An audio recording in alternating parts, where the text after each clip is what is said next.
Binge Audio présente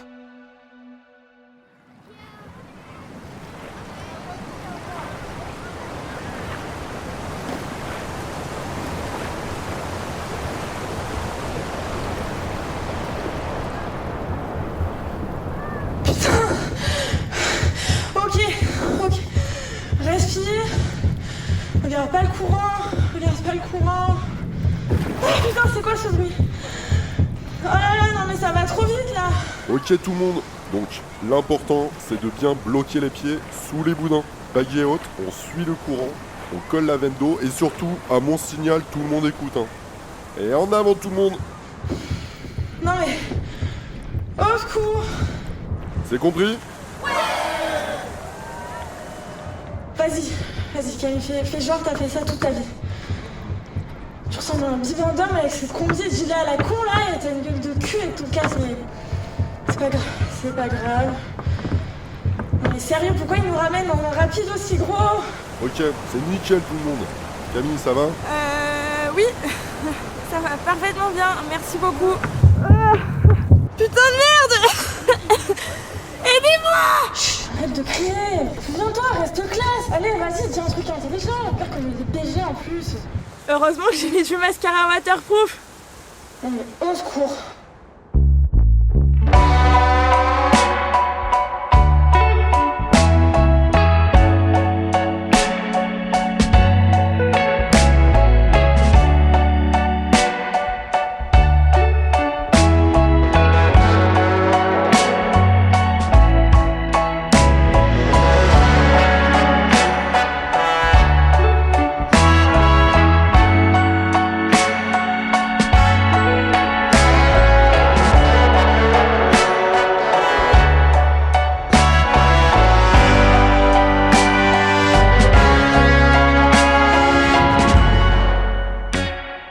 Voilà ce qu'on pourrait appeler une entrée en matière, disons, catastrophique. Enfin, en tout cas, à cet instant précis, c'est à peu près ce que je me dis. Si je me retrouve dans cette galère, c'est que, job d'été oblige, j'ai été embauchée pour un poste d'accueil dans une base de rafting pour la saison. Et en guise de bienvenue, on m'a jetée à l'eau pour me faire goûter à l'expérience. On est en 2019, j'ai 22 ans, et je suis très impressionnée par tous les gens qui bossent avec moi ici. Enfin, très impressionnée, surtout par tous ces mecs qui ont l'air de connaître la rivière comme leur poche. Ouais, c'est ça, à l'entrée du rapide, là, si tu passes un peu trop à gauche, c'est la crêpe assurée. Ouais, bah avec le siphon juste après le contre-courant, moi je prends pas le risque d'avoir un client à l'eau. Dans l'équipe, on est quoi? Une dizaine? Et même si je viens d'arriver, le truc qui me saute aux yeux, c'est qu'on est très clairement divisé en deux groupes. D'un côté, il y a nous. Les gens de l'accueil, de la logistique, des navettes, des photos, ceux qui encaissent les clients et leur expliquent les activités. Alors oui, on est très utile, on assure le bon fonctionnement du lieu, mais soyons honnêtes, c'est pas vraiment notre job qui fait rêver. Ceux qui font rêver, ce sont les rafters, le deuxième groupe, les guides de rivière. Que des mecs avec pas mal de testostérone à revendre, les cheveux ondulés par l'humidité et des histoires palpitantes plein leur combi. Ce sont eux qui vont sur l'eau. Ceux qui font rêver les clients, qui sont mieux payés. Bref, c'est les beaux gosses, les sportifs, les charismatiques et surtout les premiers à trinquer à l'heure de l'apéro. Ces cool kids sont le véritable centre de gravité de la base. Tout s'organise autour d'eux. Le travail, les pauses et les histoires du soir. Et parmi eux, il y a le plus cool de tous les cool kids, Alban. Alban, il est beau, il a de beaux cheveux, un beau sourire, un mec qui plaît à tout le monde. Il est jeune, il a des beaux yeux bleus. C'est un peu le personnage masculin de notre jeunesse. On peut parler avec lui, je pense, super facilement. Un fonceur, un mec qui dit oui à tout. C'est un peu le beau gosse de l'école. Qui n'a pas peur de se lancer, d'essayer quelque chose. Il rigole, il fait des vannes, il a l'air sûr de lui et tout, il est musclé. C'est très bien. C'est une personne qui rayonne et qui attire vers lui. En fait, Alban incarne mon idéal masculin. Il vit librement, ou en tout cas comme il l'entend. Chez lui, tout a l'air facile, détente et sans effort. Ouais, en fait, à ce moment-là, je me suis retrouvé coincé sous un rocher, tout simplement, et j'ai vu ma vie défiler. Mais mon objectif, c'était surtout de sauver mon pote, et j'ai bien fait. Ouais, je fabrique des kayaks, ouais, tu sais, mais bon, après, je suis surtout drivé par la passion et le plaisir avant tout, quoi.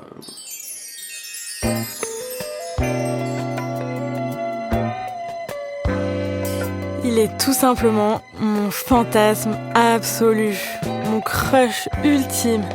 C'est l'homme de ma vie.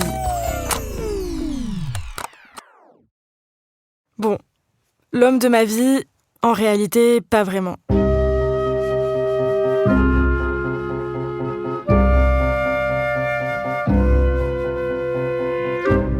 Car l'histoire que je m'apprête à vous raconter aurait pu rester une simple amourette d'été, une histoire légère et facile, une nouvelle anecdote croustillante à raconter aux copines. Mais ça s'est pas passé comme ça.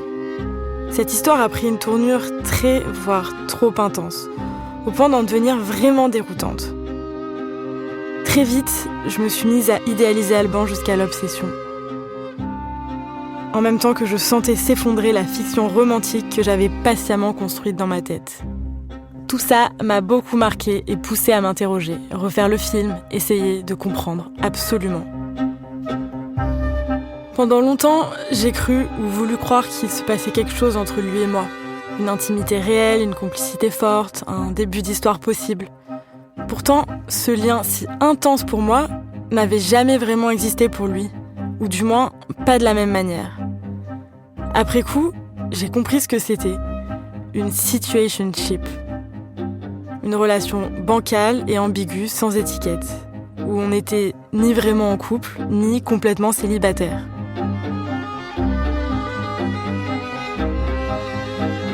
Mais derrière ce nouveau lexique amoureux se cachent peut-être des problèmes plus profonds. C'est pour ça que j'ai eu envie de décortiquer les mécanismes de ce flou relationnel. Dans cette série, je vais tenter de comprendre comment une obsession peut-elle s'installer. Pourquoi c'est si difficile de se défaire de ces liens pourtant sans statut officiel ? Pourquoi peut-on à ce point s'oublier soi-même pour plaire et pourquoi on s'investit tant dans les histoires vouées à l'échec ? Mais surtout, je veux tenter de comprendre ce que révèlent les amours non réciproques sur nos constructions affectives, nos rapports au désir, à l'attente, au rejet. Pourquoi tu m'aimes pas ? Une série documentaire de Camille Olive réalisée par Mathieu Thévenon. Épisode 1.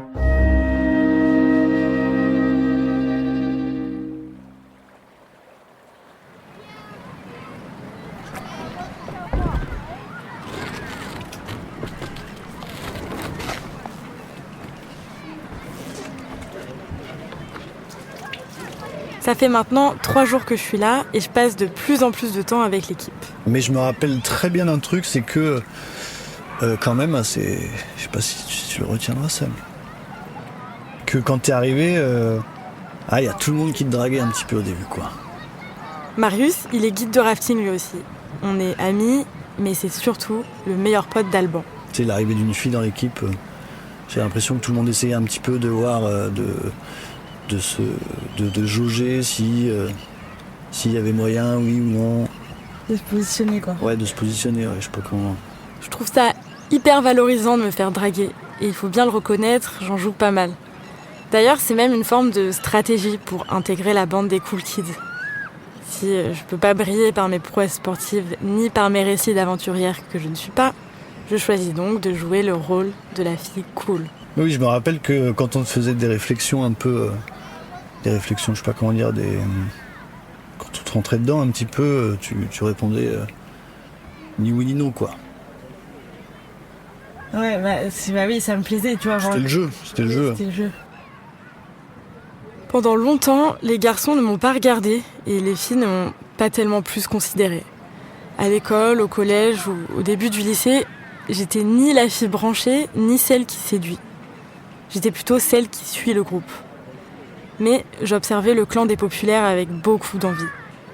Je me demandais comment faisaient les cool kids pour être ceux qu'ils sont. Belles et beaux, sportifs, appréciés de tous, populaires. Et ce qu'ils avaient de plus que moi. Fatalement, je me suis mise à penser le monde comme ça. À classer les gens dans des cases.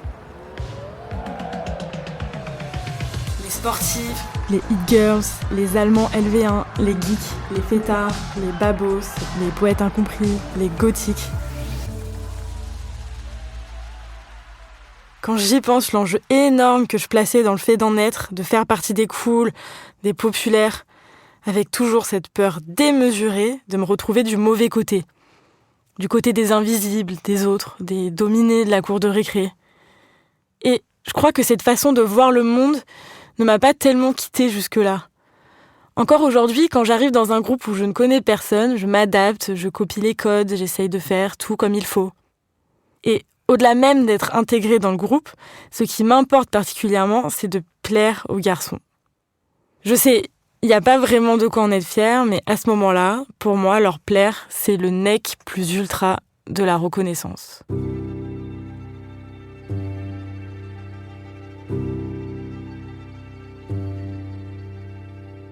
Dans la bande des cool kids de l'équipe, Alban devient donc inévitablement mon crush. Mais ça, je sais qu'il faut que je le garde pour moi. Déjà, parce qu'Alban me semble inatteignable. Inatteignable parce qu'il me paraît trop cool, trop bien pour moi, hors de ma portée.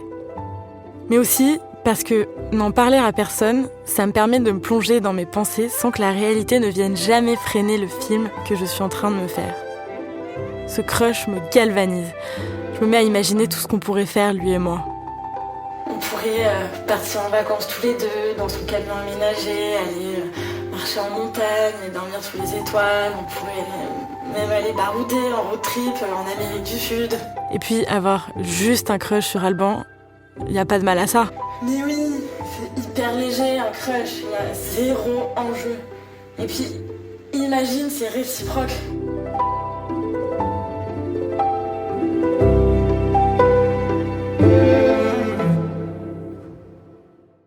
J'ai très envie de passer beaucoup de temps en sa compagnie, mais la perspective de me retrouver seule avec lui me pétrifie. Alors, j'attends les moments collectifs, les soirées, les veillées autour du feu. C'est ma zone de confort pour lui parler. Avec du monde, pas de risque de silence gênant ou de situations bizarres. Il y aura toujours quelqu'un pour lancer un sujet de discussion ou détendre l'atmosphère. Petit à petit, je me lâche un peu. Je le charrie à base de blagues lourdes et de petites remarques faussement anodines. Et ça fonctionne, monsieur a du répondant. C'est ouf, tu fais du sport tous les jours, pourtant t'as pas l'air d'avoir beaucoup de muscles. Mais c'est là ce qu'il faut s'approcher de près pour les voir, mes muscles. Désormais, je scrute chaque moment de ma vie. Quand il m'arrive un truc marrant dans la journée, je suis trop contente. Un client relou, des petits potins, je construis toute une histoire palpitante que je garde patiemment dans un coin de ma tête en attendant le moment où je vais pouvoir le raconter devant tout le monde, mais surtout devant lui.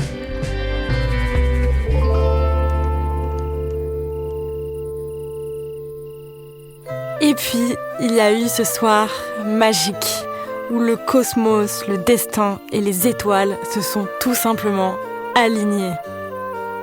On doit aller à une soirée un peu plus loin et comme d'habitude, on organise le trajet. Je peux monter avec toi ? Ah, moi sûr, je monte avec vous, je conduis pas. On prend ta caisse cette fois ou plutôt la mienne ? Ouais, on peut prendre la mienne, mais vraiment pas sûr que je puisse conduire au retour. Alban, lui, décide d'y aller plutôt à vélo. Je saute sur l'occasion. Ok, attends, ouais, t'as carrément raison, c'est beaucoup mieux à vélo en fait. Je viens avec toi. Oh là là, mais qu'est-ce qui te prend ? Ah, mais trop cool. Il a dit trop cool, il a pas dit juste cool. Oh, meilleure idée de ma vie, c'est le destin. Et nous voilà partis ensemble à vélo, rien que nous deux. Tellement romantique. Il y a du vent, j'ai chaud. Waouh, ok, il pédale super vite, il fait méga chaud. Allez, avance là, il va croire que t'as aucun cardio.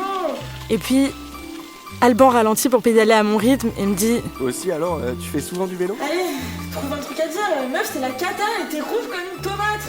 Ouais, grave. J'aime trop, et toi ? J'aime trop, t'as 3 ans ou quoi ? Forcément qu'il aime, t'as vu comme une pédale ? Question stupide, réponse évidente. Allez, respire, Camille, je suis vraiment hyper chaud.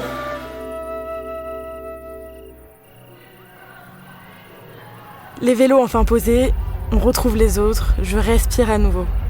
Je suis surexcitée. Je suis venue en vélo avec Alban. C'est la double consécration. Peut-être que je lui plais et si c'est le cas, ça veut dire que je suis presque cool, non ? J'ai envie de boire plein d'alcool, je veux danser, chanter, crier. Pendant cette soirée, on se rapproche.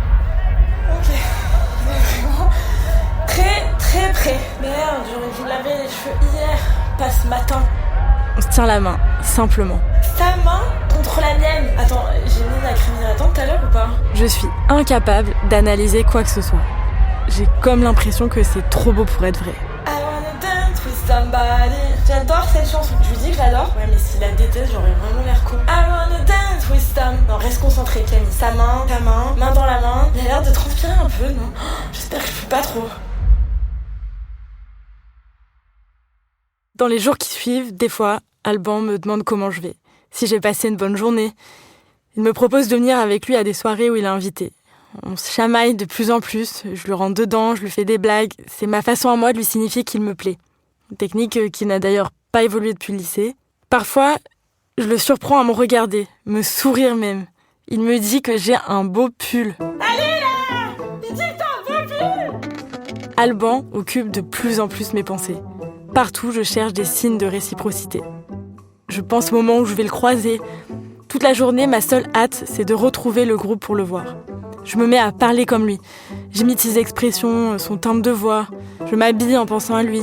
Je veux être comme il pourrait aimer. Ouais, moi en ce moment, je suis grave drivée par la passion et le plaisir avant tout. Et puis surtout, je veux qu'on me voie comme la fille qui s'en fout, qui n'a pas envie d'être en couple. Ah non, mais moi... Non. Ah non, je veux pas m'engager. Non, je veux pas m'engager. Point.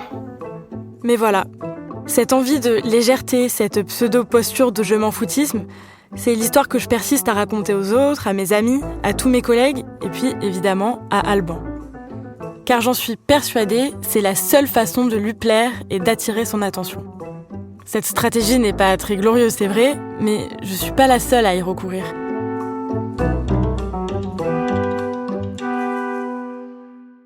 La sociologue britannique Angela McRobbie a largement documenté ce phénomène. Elle explique qu'on a vécu un drôle de virage au début des années 2000.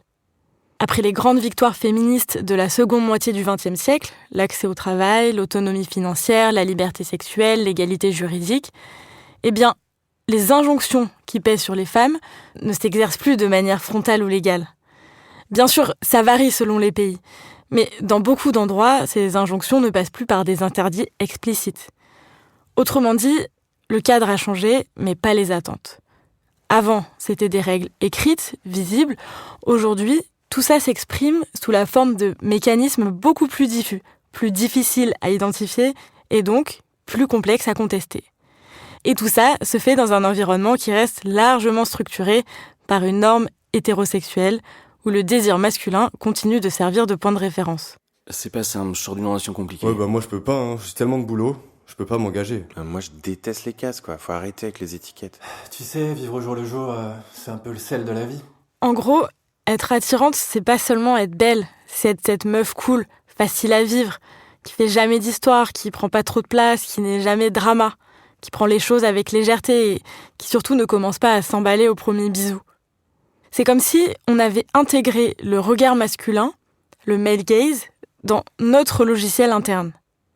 On apprend à se regarder vivre à travers lui, à ajuster nos comportements en fonction de ce qui sera jugé attirant, acceptable, désirable pour les hommes. Jouer à la cool girl devient paradoxal. Tout en donnant l'impression d'être libre, émancipé et féministe, on en vient en réalité à s'auto-surveiller émotionnellement, à ajuster nos réactions, à contrôler nos émotions. C'est pas une soumission consciente, mais l'intégration des normes dominantes de la séduction hétérosexuelle. Et cette liberté affichée, ça masque un travail incessant pour se conformer au désir masculin. En tant que fille, j'ai le droit d'aimer la romance, la sécurité et de désirer l'engagement. Mais c'est plus badass et peut-être même plus libérateur d'aborder le sexe comme le font les garçons.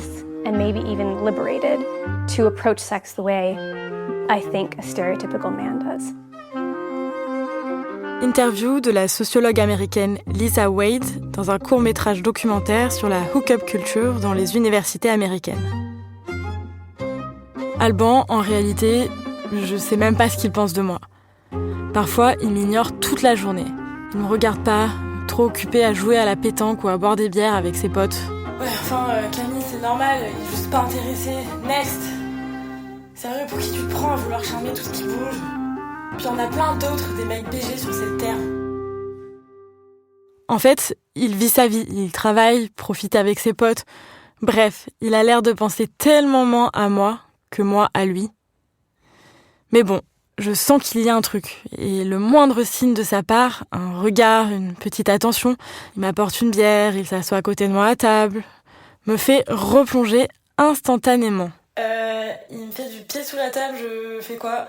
Wait, le mec m'a pas calculé de la journée et là il s'assoit à côté de moi ?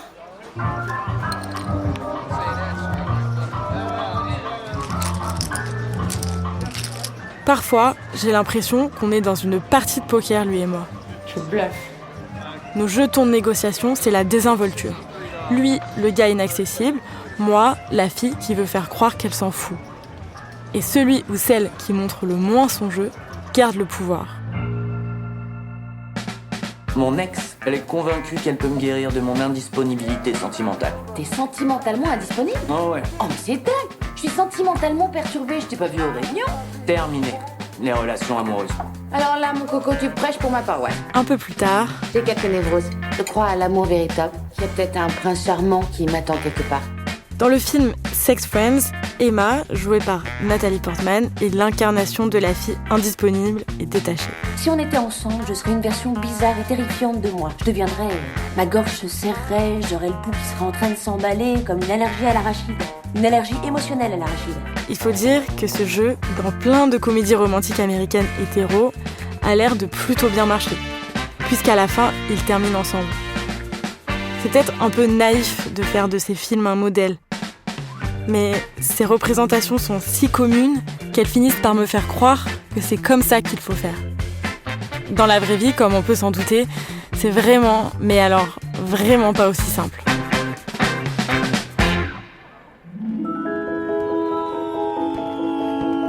Et puis, rebelote, il y a eu ce soir magique où le cosmos, le destin et les étoiles se sont tout simplement alignés. Bah quoi ? Vous trouvez que je radote ? On est à un concert du centre-ville entre copains. On rigole, tout le monde est surexcité, moi la première. Avec Alban, on se cherche, on danse ensemble. Tout le monde, qui vient prendre un verre avec moi au bar ? Attends, moi, grave, j'arrive. J'ai pas envie que la soirée se termine, alors j'invite tout le monde chez moi après le concert. On danse, on rit, jusqu'au moment où tout le monde commence à partir. Tout le monde, sauf Louise, qui doit dormir ici, et Alban. On discute, on rigole bêtement. Je vais faire boire 1 litre de morve, 1 litre de pu. Très honnêtement, à ce moment-là, aujourd'hui j'en ai honte, mais je m'en fiche de Louise. De toute façon, tant mieux, elle est partie se coucher. Tout ce qui compte, c'est qu'Alban soit là, juste à côté de moi. Et avec l'ambiance qui se détend, on commence à se chercher, on se frôle, on se fait des petites papouilles sur les mains. Il y a un côté presque irréel. C'est le plus beau jour de ma vie. On se caresse les mains pendant un bon moment, avant d'aller dans la chambre et je lui dis « Tu viens ?»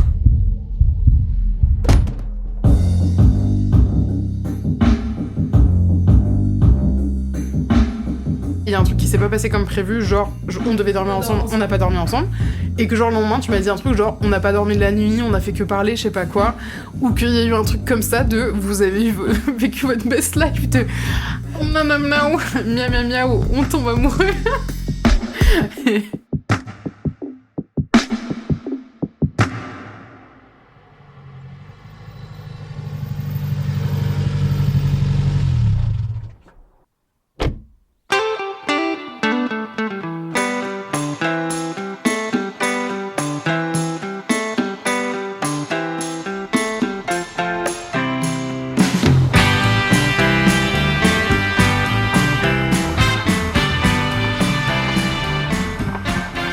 Le lendemain matin, je conduis la voiture. Alban est assis à l'arrière et Louise sur le siège passager. Je dois les ramener sur notre lieu de travail à 1 heure de route. Il fait pas encore chaud, j'ai mal à la tête. La route de montagne défile, la radio grésille et tout le monde dort. J'ai la gueule enfarinée, mais la journée doit commencer et je réalise toujours pas ce qui vient de se passer. Je suis dans un nuage de bonheur, j'ai un sourire niais. La moindre contrariété me glisse dessus comme une truite dans la rivière. Je suis amoureuse. En secret, mais amoureuse.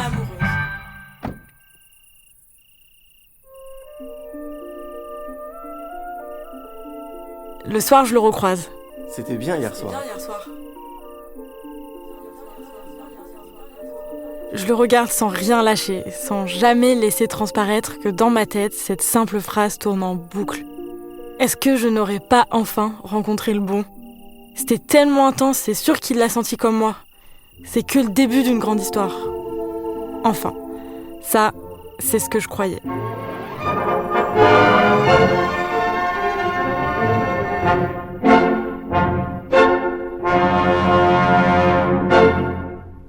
À suivre.